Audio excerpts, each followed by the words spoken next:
First, I'd like to say thank you. I'd just like to start it with appreciation. Thank you. Anytime you're welcomed into a community that has suffered a major trauma or disturbance, it is a heavy burden. And I am just grateful that you've called on me to do this. It is, anyway, so I'm going to start with gratitude and work from there. Does anybody know where this picture is? Can anybody identify that? Could be anywhere. Could be anywhere in California. It is actually, you're looking at Ramona. It's the witch fire of 2007, a sentinel on fire in California because laws dramatically changed after that one fire.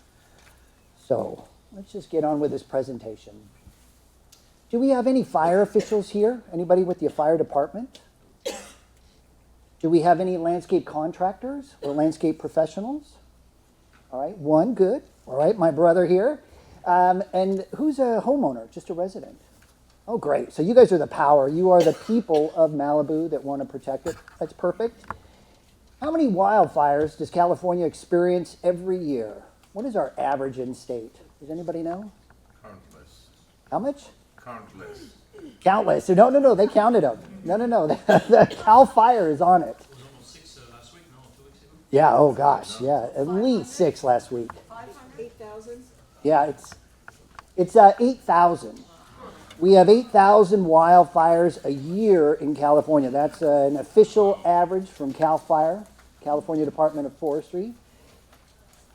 And it's the one or two that escape during those incredible weather conditions that make the front page. We don't read about the 10-acre fire, the 5-acre fire that was instantly extinguished. We hear about the big ones. That's what we're here about tonight, is the big ones. Anybody see that picture as dangerous? Yeah. Actually, if you see it as dangerous, you're already ahead of the curve. For my students, I have to constantly tell them that that's a dangerous environment, that it's lethal. And if you see that picture as dangerous, you are already a Californian. You are already responding to living in fire country. So I hope this presentation is of great benefit. Just a little bit about my work. Everybody has a fire. Mayor Pro Tem Pearson was talking to me today, and he said that the Woolsey fire was my life was this, and then it's that. It changed. His whole attitude on maybe even how he sees California has changed from this to that. Well, my fire came in 1991 in late October. It was the tunnel fire of the Oakland-Berkeley Hills. Destroyed 2,900 homes and 25 lives. Anybody know how long that fire ran for? Yeah, it was quick. It was 10 hours. It did all of that in 10 hours, from the respark to getting pushed down the hill through the Diablo winds, and then to almost containment was 10 hours. And I lived in Mill Valley, that picture, just 27 miles across the bay in Marin County, and that entire place where I had lived had been destroyed 40 years earlier. Mount Tamalpais, all the way through Mill Valley into Sausalito, had all been destroyed. Everybody in that canyon knew that we lived in a high fire hazard area. And so I started compiling a gardening guide. I was going to be the gardening guy for Marin County and Fire Safe Marin, and I did my whole stop. And then the Cedar Fire in 2003 hit. That was 2,800 structures, 15 lives lost, and my little gardening guide became a statewide guide. Over the years, it became the best-selling book on landscaping for fire protection, and that is when my real education began. As I started coming into communities like you and really learning from you, the experts, on what survived, what didn't survive, what worked. And really, I've learned so much since that book came out. I now know it's really maybe not about the landscape that's going to save your house. It's about its condition, the condition of the structure, and the roads. Here's the problem. Mega fires, firestorms, fire weather are all increasing. Ecologists all agree that things are only going to get worse for Californians. There are two reasons, and everybody here already knows those reasons. They're really well understood. One, we have a warming planet. California's been warming for 4,000 years. Redwoods used to be found in Costa Mesa. We've been warming so much that redwood line has moved now up to Muir Woods in Marin County. That's how much we've been warming, but in the last 100 years, we've really been warming. So we just have a more ignitable landscape. We also have more structures in fire country. We have 40 million people in state. 10 million people, 25% of our population, is at risk of losing their home during fire weather. That's a substantial liability for the state. We spend billions, up to $2 billion a year, the state budget, on fire protection services. It's to protect those 10 million people. So you guys, being here, creating the fire safe property actually diminishes our public liability. These are the 20 worst fires in California's history. The top 5 are the nation's worst fires ever. And the ones that are highlighted orange are kind of special because all those are the fires that occurred after 2007. In 2007, it was the witch fire. Arnold Schwarzenegger, our governor, demanded that this was never going to happen to Californians again. And he changed building laws, and he extended defensible space from 30 feet to 100 feet out. And despite all those measures, 10 of the state's 20 worst fires have happened since then. 3 of the state's 5 worst fires have happened since then. 2 of the state's top 3 fires have happened since then. It didn't work. California didn't get better. We didn't get safer. Something happened. So hopefully this presentation will help you uncover how to create these protected communities. So I'll be looking at roads, structures, defensible space, plants, and then I'll end up with just a 3-slide conclusion. All right, let's hit it. Roads. Roads are paramount. I cannot stress this enough. 25 people lives lost in the tunnel fire of Oakland, Berkeley were trapped. 19 of those 25 lives lost were trapped in their cars. They were pulling the bodies out with glass wrapped around their legs. Fire was getting pushed downhill. 3,000 degrees was getting pushed downhill, and the roads looked exactly like that. Built in the 1940s and 50s, they were narrow, and when you get people parking on the sides like that, you can't get emergency vehicles up, and you can't get fleeing residents down. Roads are paramount. Here's some roads right in your community, and this is sort of what it looks like when I did my analysis of Topanga and Malibu. Oh, my pointer's not working, but we'll go from the very top left. You can see a great road, 27 feet visibility. I mean, how wide it is, with plenty of off-street parking. But you can see that huge pine tree with nearly half of it is dead.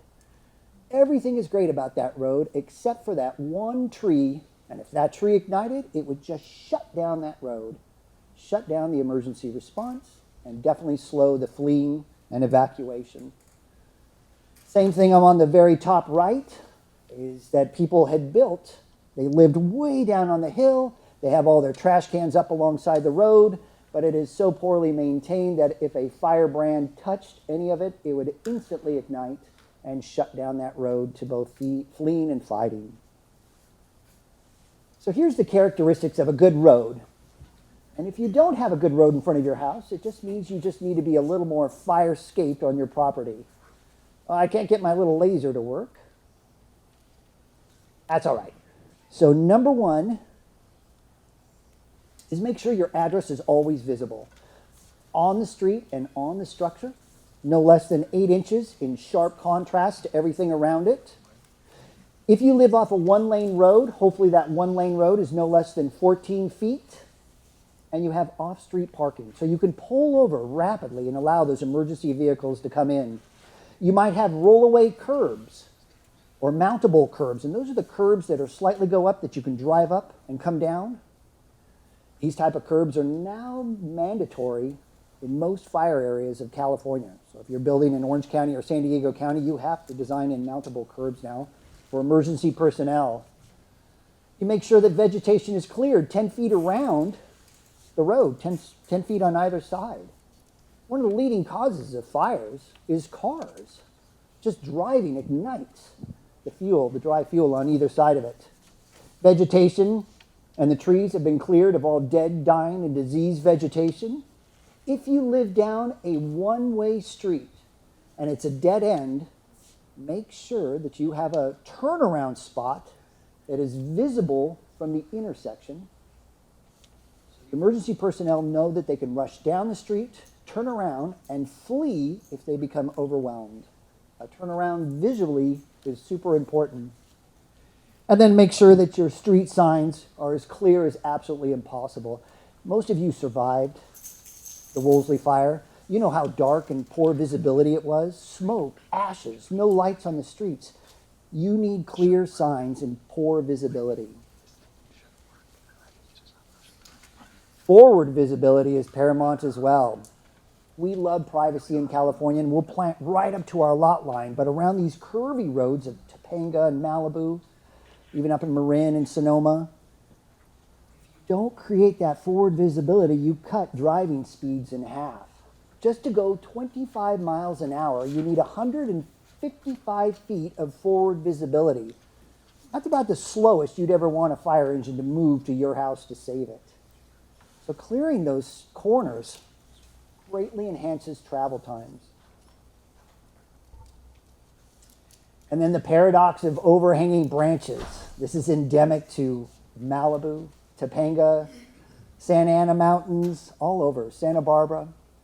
The reason we overhang branches on roads are fantastic reasons. One, it drops driving speeds, ultimately saving lives. It cools asphalt. We don't need any more heat-absorbing surfaces in our urban areas. And it extends the life of the asphalt as well. Sun degrades paved surfaces. All these reasons are great reasons why we keep overhanging branches, but in a firestorm, those same branches will transmit a fire over the road, which should have been a fuel break. It should have been a reason to stop the fire. I like this photo because it really highlights the gray area of firescaping. There's no 100% protected and there's no 100% flammable. There's infinite shades of gray. So how do we manage these livable communities and still keep them fire protected? Here's some quick things to do if you live off a road. Number one, everybody lives off a road, sorry about that. Remove dead, dying, and diseased vegetation. This is the vegetation that fire would take first. Take that off the landscape as quick as absolutely possible. Make your address as visible as possible. If you've done a great job of firescaping, your fire department may send an engine just to your house because they know they can defend it. Make sure people know how to get to your structure and your property. Create off-street parking if absolutely possible. This is a tough one in California because no one loves to give up land. Quick example, I was working with Malibu Smart. We were working on a street that had lost a number of homes. Barbara Streisand lived on this street. And it was a big point of contention that the firemen didn't drive down that street. And all the residents were very upset. But I had showed up an hour earlier just to drive the streets, and I had rated that street as poor to okay. If I had limited resources, and as a fire captain, I would have never sent a fire engine down that street because it was so dicey. There was no off-street parking, there was overhanging branches, walls of vegetation were right up against the road. It's like the least defensible street on the block. Managing this vegetation in this dead, dying, diseased wood and creating off-street parking allows the emergency personnel to swoop into your community and save your house and property. Manage those overhanging branches. This picture is the Santa Ana Mountains. It's kind of close where I live. Since I moved back to Southern California in the year 2000, that hill behind those houses have had 2 wildfires. That community has survived both of them, despite the 1970s architecture, despite the single pane windows and large windows. They have a lot of great attributes. Off-street parking, 27-foot wide road. They've managed their overhanging branches in only some locations.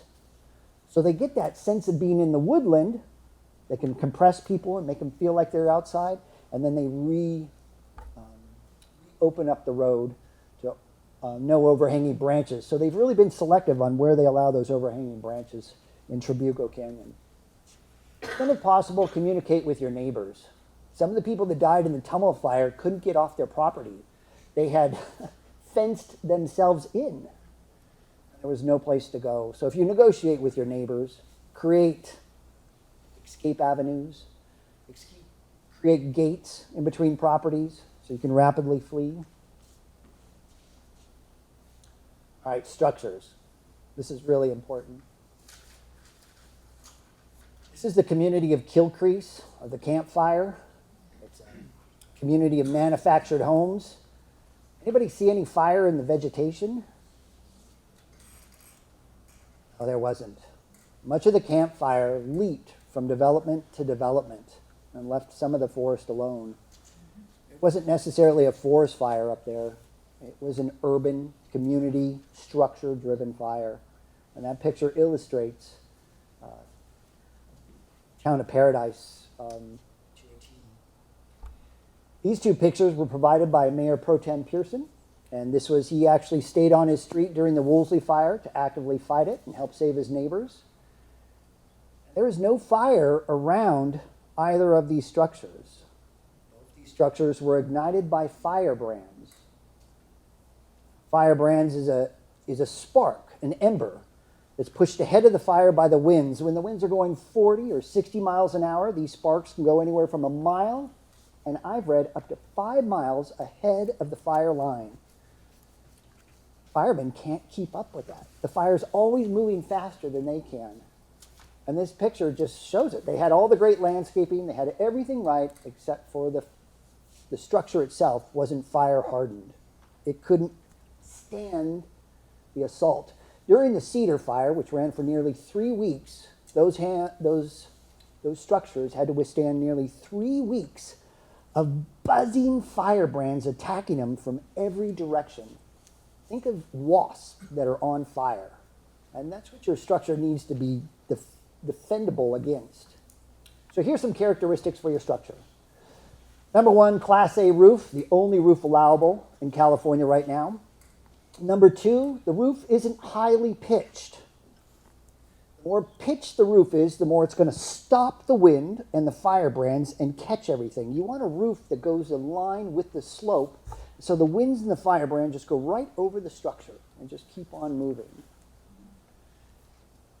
The windows facing the high fire hazard area are small, double paned, and thermal paned. The eaves on the underside of the roofs are all protected with non-flammable paint or some kind of protection. The siding on your house is definitely fire resistant, if not fireproof. You have 4-foot paths around the entire structure. So firemen and emergency personnel can run around with their equipment and their ladders and their hoses to actively fight the fire on your property. So if you have a lot of gates, you have a lot of obstructions, if you can't jog around your property, you may be restricting the access of emergency personnel. All the materials in the landscape immediately around it are fire resistant, oversized lumber, metal, wire. All the stuff is stored off the structure, so compost, trash, stuff you're going to give away and donate is all kept off the structure if possible. Your address is clearly visible at the street once again. And all openings, if possible, are screened with no less than 1/8 inch screening material. And there's better screening devices. This was the old fire in San Bernardino. And it destroyed about 800 structures in 2003, and this house survived. It didn't survive because it has grass. It survived because the structure was defensible. The roof goes in line with the slope, allowing the firebrands and wind to rush over it. It has non-flammable siding and great paths around the side. It has an area where the fire trucks can actually park and turn around if needed. It has a large area for them to lay out their equipment and actually battle the blaze. Does anybody know why it's gray at the very top of the slide and a little black? Why the vegetation is so black at the bottom of the slide? Erosion? What, Erosion of the... No, what it means is the firefighters got water on it.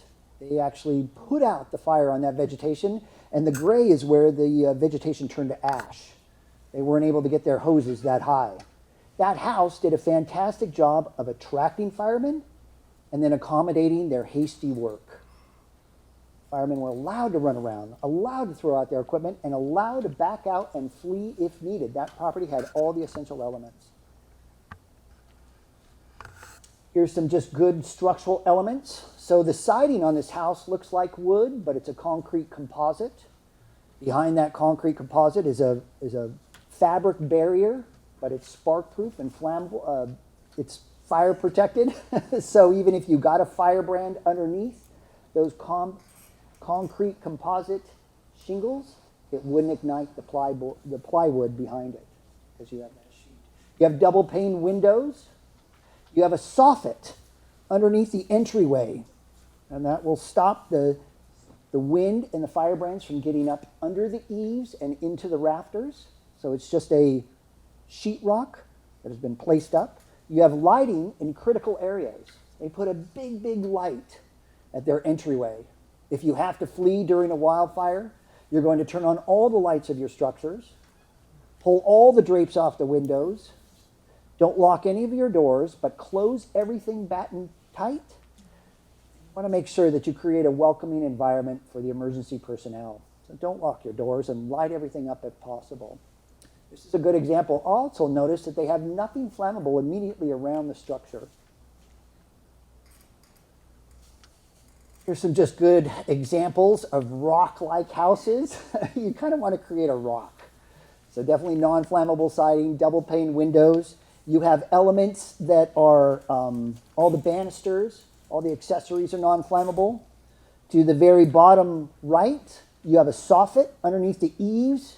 Here, that design was for passive cooling. They try not to use the air conditioner. It's a LEED building. And so they have all these passive designs for regulating thermal comfort. And big eaves were all part of that design to accommodate the fire risk. They just soffited the eave. They also have metal downspouts, so no flammable appendages or accessories. And then the picture at the very top is just one solid rock. Those are metal shading devices, rock fascia, and just great examples of fire-protected structures. Here's a good example. This is Mount Washington. Mount Washington in downtown LA used to burn a lot. I've done a lot of consulting work with LADWP up there. And this was just a great example of the good and bad. To the right, you have a structure that has double pane windows. They're small, non-flammable siding. All the shading devices are metal.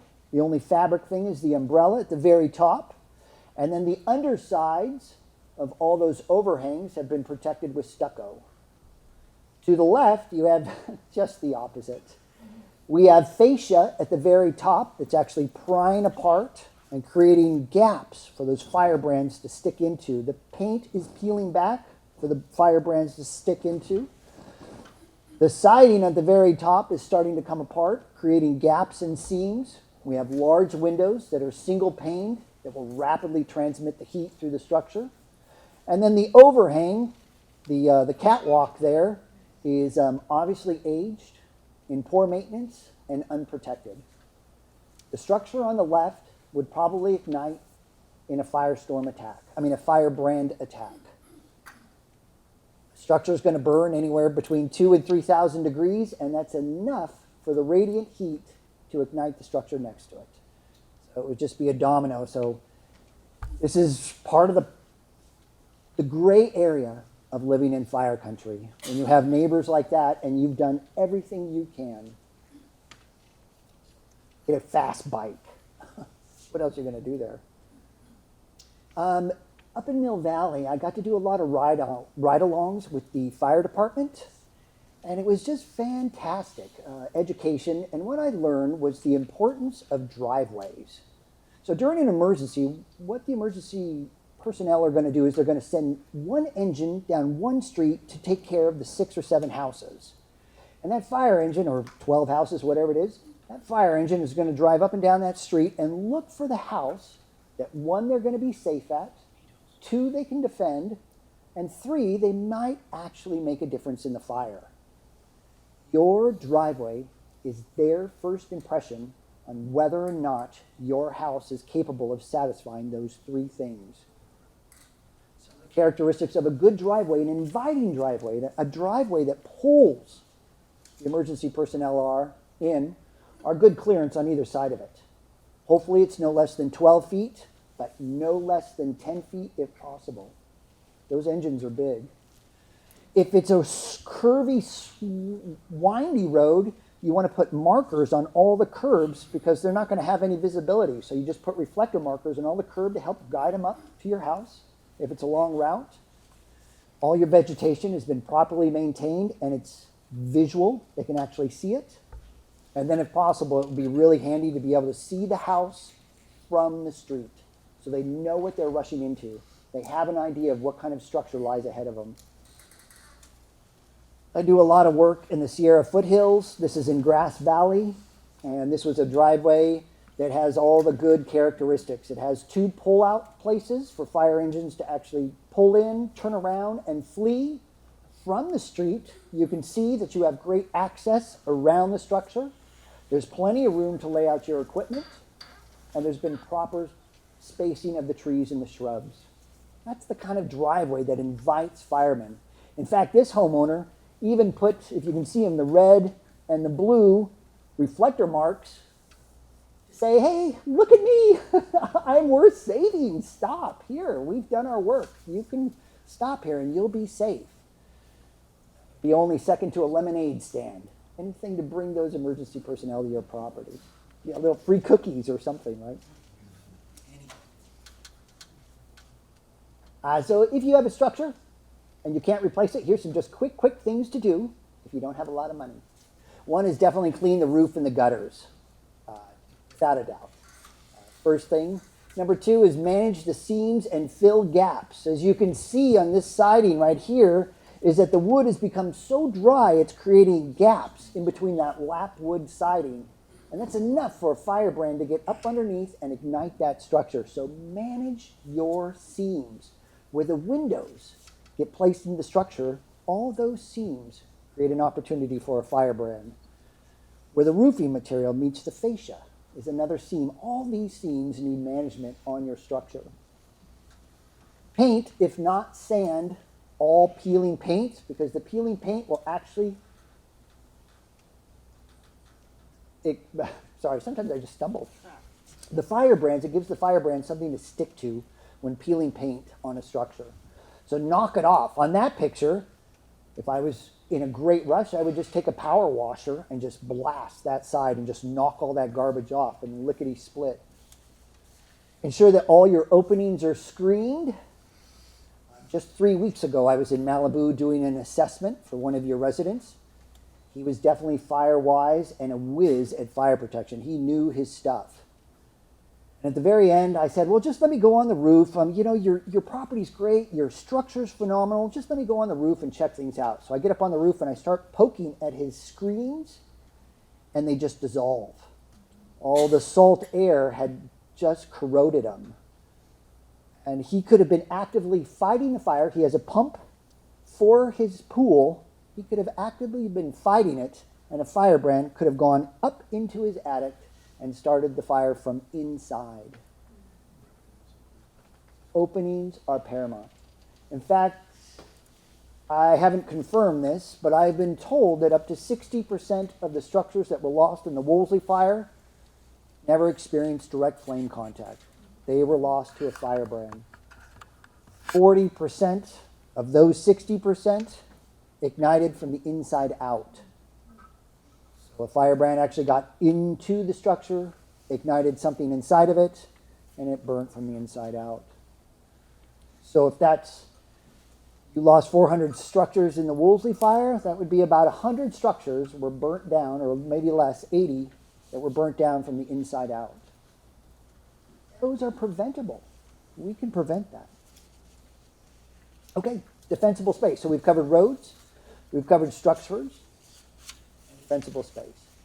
LA's pretty cool. After the Bel Air fire of 1961, where 454 structures were lost, money flowed into the LA Arboretum to develop the fire science. And the zone theory came out of that time, of the early 70s. It is now a model that's used throughout the world. Australia's embraced it, Spain has embraced it. And all it is 3 concentric circles around your structure. From your structure, 30 feet out is zone 1. That zone must be able to tolerate excessive heat and firebrands. That is its job, to withstand heat and firebrands without igniting. From 31 feet out to 70 feet is zone 2. That's the fuel break, and that's where you're absolutely stopping a ground fire. That's where vegetation changes.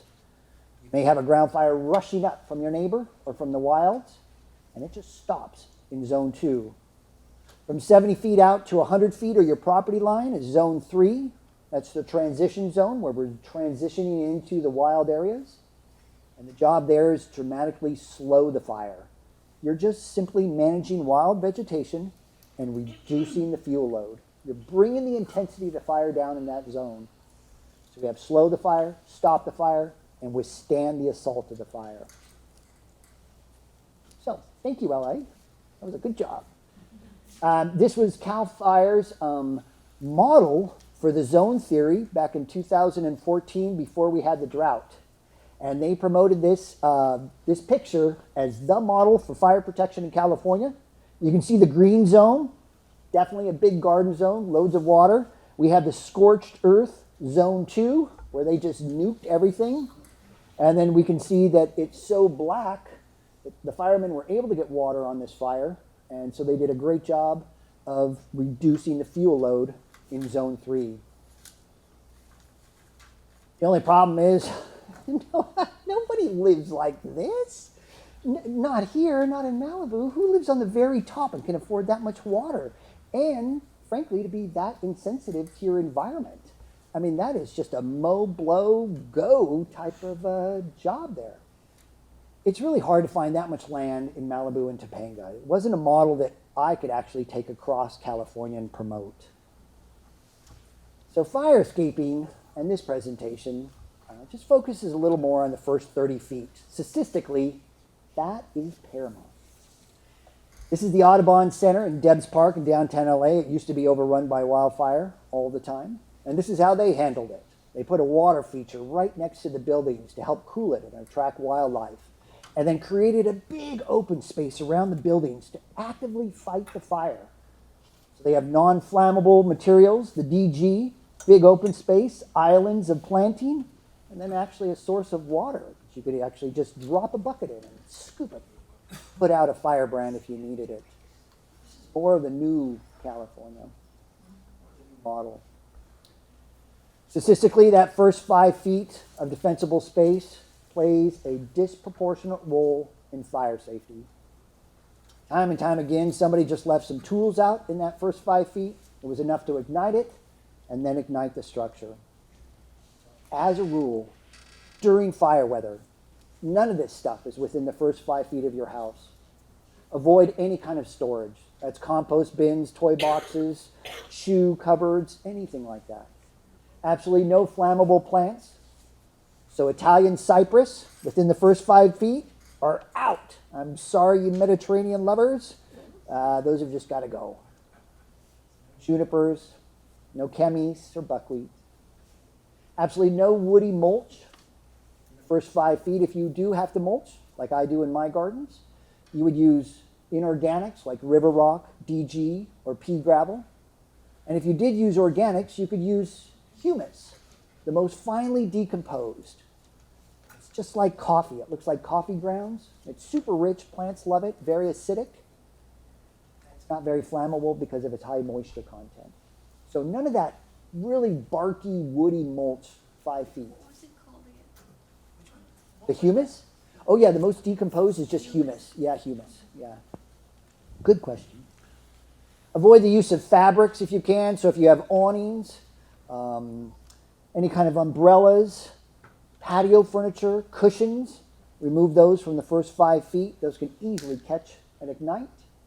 And then avoid erecting shading devices within the first 5 feet. In Malibu, when I've surveyed your community, you have such great trees. There's not as many shading devices as I see in Orange County or San Diego, where it's just a little more treeless down there. So they have loads of shade structures in those communities. If you do a shade structure, here's a good 5 feet. So I was doing analysis for the city of Anaheim. I was trucking through this neighborhood. I only had 2 days to do this, so I was moving fast. And I looked at this structure and I thought, oh, they are doing great. Non-flammable roof, clean siding, great maintenance, wonderful access. I said, they got it all. And I just kept on moving, and then I stopped. You guys see what I see? Yeah, that first 5 feet, that pile of lumber, who knows what's in those buckets? Once that lumber starts, whatever's in those plastic containers are going up too. And I really couldn't tell you if it is enough to ignite that structure, but it's enough to divert emergency personnel for more important stuff. Move that stuff. If you have to flee, you've got your kids and your pets in the car, you've gotten all your papers in your car, you've turned on all the lights, you've moved all the flammable stuff from the windows, you've shut all the doors and windows. Run around your house, the last thing, and make sure that that first 5 feet doesn't have anything flammable. Take that stuff and either put it in your house or throw it off into the landscape, but get it off that first 5 feet if possible. Then you go to flee. If you do have shading devices, it's really important not to attach them to the house. They become little freeways for fire. Normally a shading device would, in environment, last about 8 to 10 years, but you'll see shading structures last 15 to 20 years. The wood becomes so brittle and dry, it starts cracking open, creating gaps for those firebrands to stick. Once those things go, they can easily transmit that heat to the structure. So disconnect your shading structures. If possible, also, cant them a little bit to always allow convection to move that hot air and those firebrands through the structure. Don't trap them with a flat shading structure. Always cant them to allow the flow, the hot air to move out. Ideally, this would be made out of metal, but you can definitely buy fire-resistant, oversized lumber for this job as well. During the Cedar Fire, this was California's fourth worst fire, 2,800 structures, 15 lives lost. LA Times and CAL FIRE did a phenomenal job of post-fire assessments. And what they found out was 66% of the homes that destroyed had no more than 10 feet of clearance. That's from me to you. That's nothing. That's hardly much clearance at all. People were not proactive in those communities. 90% of the surviving homes had 30 feet, just 30 feet of clearance. That's for me and that handsome young man right there. That's nothing. That's not much of a load to carry, 30 feet. And state law is actually 100 feet. 45% of the homes that had destroyed had wood siding like what's in that picture. If you want shingles, if you want the lap wood look, you can get concrete composite materials to make it look exactly like a wooded lot. You just don't need the actual wood. This was a complete fluke. I was in grad school, and one of my assignments or projects was to do a fire analysis of Rowland Heights. They got some money, and somehow I got involved with it. And so I did a survey of Rowland Heights, which is sat next to the 57 freeway. And during my survey, I found that 7% of my population, sample population, had 100 feet of clearance. Only 12% had 30 feet of clearance. About 2 to 3 weeks after I did my survey, just out of sheer coincidence, a fire started between the 60 freeway and the 57 freeway and roared. It started on the 60 freeway and roared through that whole community and was stopped by the 57 freeway. They just shut down that freeway and lined it with fire engines and just sprayed it. 187 homes were destroyed in that fire. Had that fire gone over the freeway, it would have gone into Rowland Heights and hit that community I had just surveyed. They would have had substantial losses after my survey. Compliance with state fire code throughout California averages anywhere from 8% to 30%. Communities that have great rates of compliance with state fire code are communities with aggressive enforcement. Which is unfortunate because fire agencies are not enforcement agencies. It's a different type of personality completely. Cops are not firemen and vice versa. It's a completely different mentality, and it's an unfortunate burden that we're actually placing on our firemen to become these cops in wildlands. This grassroots effort from citizens to take responsibility for living in fire country. Here's some elements of good defensible space. One is the use of non-flammable materials, metals, clays, inorganic, any kind of walling device or terracing device, big open pathways that are stable that you can run on or jog on, at least 4 feet wide. If you're on a slope, you have great clearance, just fantastic vegetation clearance. All this is in the book you're going to get for free tonight. This was the first fire I ever covered as a reporter. It's 1995. I was living in Marin, and first fire I ever covered as a reporter, and it was traumatizing. It was just really tough. This was a Bishop Pine forest fire. Bishop pines are fire dependent. Their cones need the heat to open up and spread their seeds. This house was on a street where 3 of the 4 homes were destroyed. And this was a tough fire to fight against because the fire was coming down from on top of them. It wasn't being driven by 40-mile-an-hour winds. It was actually raining firebrands on top of the people. The Bayer residents here survived, not because of their plant choices, because they really didn't plant much.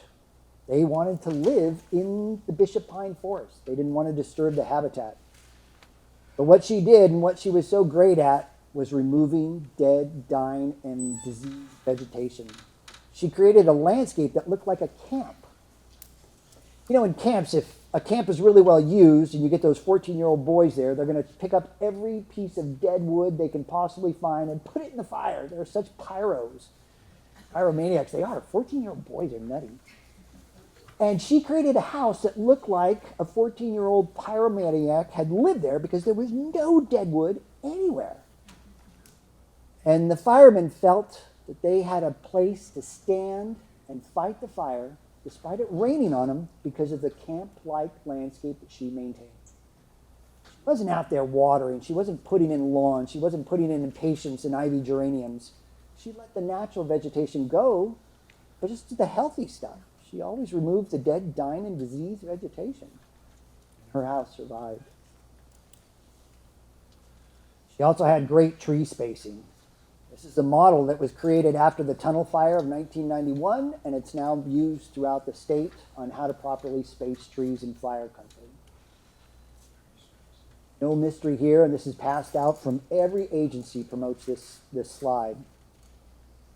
This was the Tubbs fire. In 2017, 5,400 structures lost, 22 lives. This was endemic to the community. Can you see that proper tree spacing there? They don't even have 10 feet of clearance or vegetation clearance. No matter how fire hardened their structure was, they were going to be hard pressed to survive that. So this would be something more endemic to a good defensible space if you're on a tree lot. There's good spacing in between them, no vegetation that would lead the fire, ground fire, up into the canopy of the tree, and nothing that would lead the canopy fire down into the ground. Good stable paths, good openings, and enough irrigation to keep that vegetation alive with enough moisture, with enough leaf moisture content to delay ignition. Anybody see anything wrong with this picture? Yeah, that's right in the middle. Okay. All right, I'm going to grade you guys good tonight. So you guys picked this up. We picked this up, but that's a weed. That Mexican fan palm was never planted in that community. And so I counted the leaves up on it. That's been there for 8 or 9 years. We all saw that. But the landscape professionals didn't, the management company didn't, and the residents didn't. Somehow, that. So I was going through that community and just rating them great. Good vegetation clearance, great management of wild vegetation, structures look sound, appendages look great. And then you see something like this, and this would completely endanger the community. This would send sparks up into the air at least 20 feet, and then have those sparks driven across the community. crazy liability that only people in fire country who have experienced a fire can really see now. We see that instantly and go, oh my God. The city council person, last time I gave a presentation, wanted me just 2 slides on emergency watering systems. So I'll just give a brief overview. And it's in the book too if you want to read more, but there's 2 types of emergency water systems. One, you pre-wet the landscape and it's preventative. So it's usually about sprinklers and irrigating the structure and the landscape. And the other part of this component is the emergency watering system. And that's the pump, the hoses, the generator, everything you actually need to fight a fire. And there's a lot of debate on whether or not it's really beneficial for a community. In places like Marin County, where they have an antiquated water system, and they know that if every resident turned on the water and took off, it would drop the water pressure so much that the firemen wouldn't have the water pressure to actually fight the fire. So in Marin County, they actively discourage these type of systems. And it kind of makes sense too. If you are of limited means, it's the least effective. You don't have much money, protect that house. Create a good driveway. Work on that first 30 feet. Those are your priorities. But Malibu is a little different. Malibu has some means. So if you have the means to go that extra 5% of protection, you've done the core things, you've done your road, your structure, your driveway, then this system may make sense.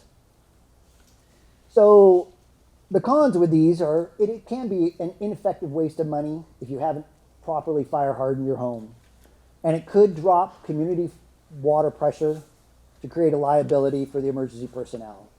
But the pros, if you live on a huge property, if you live in a remote property where you're not going to get emergency personnel, or you're just determined to stand your ground, these systems are good and they can help.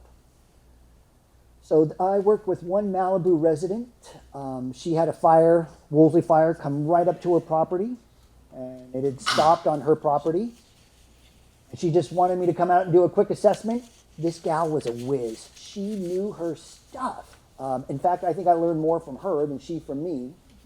But what she was doing with her pool was she is taking her pool water and connecting it to an emergency watering system that will flood her house with misters, all run by a generator. So when she goes to flee, she's going to drain her pool, and she'll be off municipal water, municipal power, and she'll have a great sense of ease when she actually flees, knowing that a wall of water is surrounding her structure. There's no clear, remember, firescaping is a lot of gray. I don't know if an emergency watering system is good for your property. If it's a small property, probably not. But if you live on a huge property, then probably so. This is Leo Garillo, and he runs a 130-acre facility that manages orphaned pets. He has about 1,500 animals on his property. There's no way he can flee. Absolutely no way. You can't pack up 1,500 animals. So he bought a fire engine for $25,000, and he trains all his staff on how to use it, and he loves it. So anyway, $25,000, a little cheaper than an RV. I mean, if you look at it. Oh, and it's pretty cool. You get people to pull over. You can drive wherever you want. No, I'm joking. I don't know. I've never. Wouldn't that be great, though? Oh. Just be like the mayor for a day, you know? You can't do that? Okay. So, just a childhood thing, I guess. So the defensible space, if you don't have a lot of money, here's just some quick things to do. Maintain that first 5 feet. Just that is your priority, is to make sure a spark doesn't land within and ignite anything within that first 5 feet. Remove dead, dying, and diseased vegetation. That is exactly the stuff that a fire would take first anyway. Take it before the fire does. Maintain an inviting driveway for sure, and then do not let your plants dry out. You know, this new California-friendly ethic doesn't mean no watering. Just means no excess watering, no exorbitant watering. Gus or Mr. Houston has never asked anybody to stop watering. Just use it wisely, and we can do it. This is a good example. You can see that this is a Monterey cypress in front of that house, which are highly explosive. But he has done, or she has done a great job of vegetation management. They've built out into their property to create a bigger driveway for the emergency personnel to turn around. Every feature on the outside of that house is non-flammable, and that will probably survive the fire that is going to come up from that hill. Plants. Everybody loves plants. Plants is where I got started. I'm a plant guy. I'm a horticulturalist, and plants is where my whole interest in this work began. Notice how low on the list it has gotten, though. After 27 years in this fire stuff, I now put plants way down here after all the fires I've been to. So knowing traits is far more important than knowing individual plants. There are hundreds of thousands of California-friendly plants. So knowing the traits of a less flammable plant is far more important than knowing list. So here's the traits. A broadleaf plant is less flammable than a conifer. So that would be just a juniper or cypress, as opposed to, this is the heuchera, the coral bells. It's a native. It's a big broadleaf plant, less flammable as a consequence. Moist and easily bent leaves. You know, like agapanthus or lily of the Nile. You guys know that plant? That leaf is really easy to bend and twist. Very less flammable as a consequence. If it's brittle, it's flammable. Thick leaves are less flammable than thin leaves. Like the oak tree. You know, the oak leaf is actually really thick, and it's not very flammable. The oak is pretty sturdy and fire resistant. Low amount of litter. Some of our plants produce just piles of litter. California sycamores can drop an enormous amount of leaf litter just before the start of our fire season. And they can just, and that is just the most brittle type of flammable stuff. Sap that looks more like water and not like resin would be less flammable. So if you break it open and it just runs, it's a great sign. Plants without a fragrance. Fragrance means oils. So lavender, rosemary, all those plants, especially as they age, become very ignitable because of the resins and oils they have inside of them. Plants with silver and gray leaves are less flammable than green leaves, believe it or not. Anybody know how a plant gets to be gray?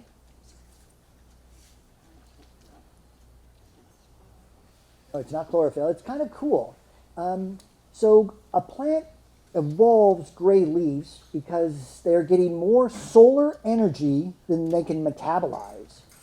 So gray leaves actually act like a mirror and reflect that energy back into the atmosphere. They're just getting too much energy that they can handle. And to get the gray colored leaf is they're actually pulling minerals up from the soil and putting them in their leaves. Gray is rock. That's why gray leaf plants are so fire resistant, is because they're just got a lot of rock in them. So that would be lamb's ear, artemisia, dusty miller. Those are all fantastic fire-resistant plants. And then plants without hair. A lot of our plants have hair. A lot of our native plants, like the California sycamore, the Fremontia, very hairy leaf, which is kind of ignitable as a consequence because of that hair. Back in the early 70s, a researcher named Kenneth Montgomery from the LA Arboretum burnt hundreds of plants in a burn chamber. And he measured three attributes. How fast did those plants ignite? How long did it sustain the flame? And how much heat did it produce when they were ignited? And from that research, he developed two plant lists. Plants that are fire retardant and plants that are fire resistant. Fire retardant means that they just sizzled and wilted when exposed to intense heat. Fire resistant meant that it may have caught flame, but it sort of just quickly extinguished itself. It let that flame pass through the structure without igniting the entire plant. And so he came up with this recommendation, and I have just followed it ever since because it's really solid. These are the fire retardant plants. that will mostly just sizzle and wilt when exposed to intense heat. Agapanthus, redbud, crepe myrtle, fescue, flax, gazania, grape, liquid amber, philodendron, and succulents. All should be right alongside the house. They can withstand that intense heat and firebrands. Further out into the transition zone or the fuel break, we have more of our native fire-resistant plants. Artemisia, ceanothus, cistus, oak, cotoneaster, which is not a native, lemonade berry, mallow, all the verbenas actually, toyon, yarrow, and yucca. Fantastic at repelling fires and not sustaining the flames if they do catch. It has another bigger benefit too, these natives.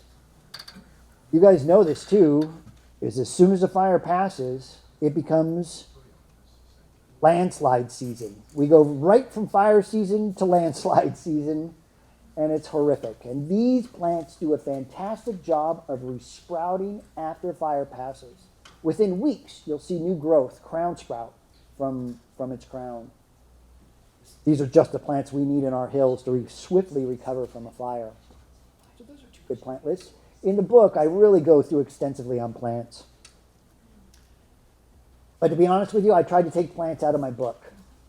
I really wanted plants out of my book, and my publisher was mad about it. People love plants. You have to put them in the book. And I'm all, well, here's a good example. So that's Santolina. Santolina is a beautiful plant that's super fire resistant. It's gray leaf. It's a herb.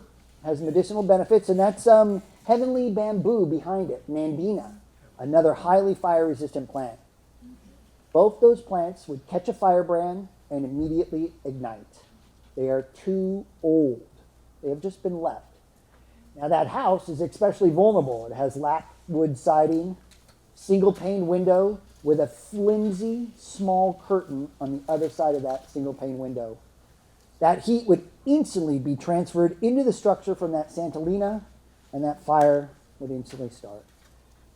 Both plants are universally recommended, but plant selection would never save that structure. It's maintenance that would save that structure. I'm going to give one other quick example. During the tunnel fire of 1991, anybody know the Claremont Hotel? Oh, beautiful, built in the 1920s. It's this gorgeous wooden castle that's all wood shingled, and it's yellow. It's just like this yellow.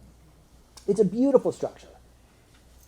Well, they thought it was a goner during it because the entire property is surrounded by blue gum eucalyptus.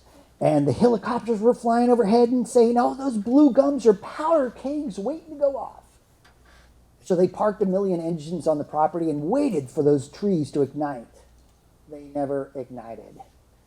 The reason being is because the Claremont didn't practice horticulture, they practiced hortitorture. It was the extreme. They mutilated these trees. So what they wanted was a 40-foot hedge that was perfectly manicured. So they would constantly prune these trees to create little boxes. No dead wood, no peeling bark, and there was nothing dead underneath them because they planted impatiens and ivy geraniums. These things were so well maintained that not one firebrand was able to spark their new foliage. If you've ever seen the new foliage on a blue gum eucalyptus, it's incredibly fire resistant. It's the old foliage and the dead stuff and the peeling bark and all that dead material that creates the risk. I'm not coming to the defense of eucalyptus at all. I'm just saying it was maintenance that saved the Claremont. It was not plant selection. It was care and consideration that saved the Claremont. It was not plant selection. And that's why I wanted to remove plants from that book. Because it's really about us, right? It's about our labor and our care and how we treat our landscape. Time and time again. Okay, we're almost done. Okay, here we go. Oh, this is easy. We need to admit it. Mayor Pro Tem Pearson admitted it earlier this evening. We live in fire country. And we need this ethic throughout the whole city that you live in fire country. It's like living in bear country. Anybody ever live in bear country?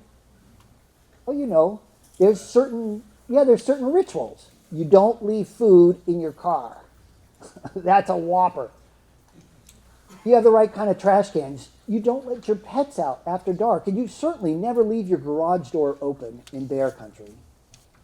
These are ethics shared no matter where you go. You could go into Canada, you could go into San Bernardino Forest, and that ethic is shared no matter where you go. Fire country in California extends all the way into Humboldt and Eureka, to Malibu, to San Diego. We all deal with the same sort of situations no matter where you live. It's not a geographic thing. It's an ethic thing. We're in fire country now. We just need to speak a different language. We're a different type of person. Some people are so proud that they live in Santa Monica because it's Santa Monica and it's liberal and it's great. Well, you live in fire country. You're rugged and you're tough and you're durable and you're independent. You're a whole completely new creature. We need to embrace this ethic of living in fire country. And that ethic, that language that we can go into Canada and talk about fire protection is just this, the roads. We can instantly drive anywhere in California now, be able to instantly assess danger by looking at the roads. We'll know about the roofs and the screens and the siding and what important role it plays in the overall success of fire suppression. We'll definitely be able to talk about our first 5 feet with any of our neighbors.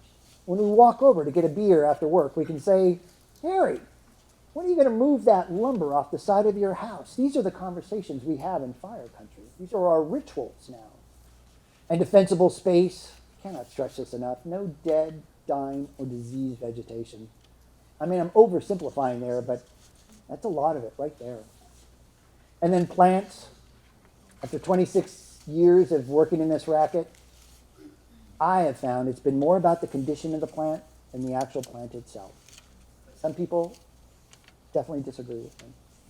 So I hope we can embrace that as Californians, as the 10 million people at risk of losing their homes.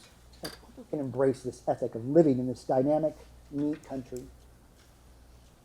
And so with that, we did it. We survived those 54 slides. So, thank you.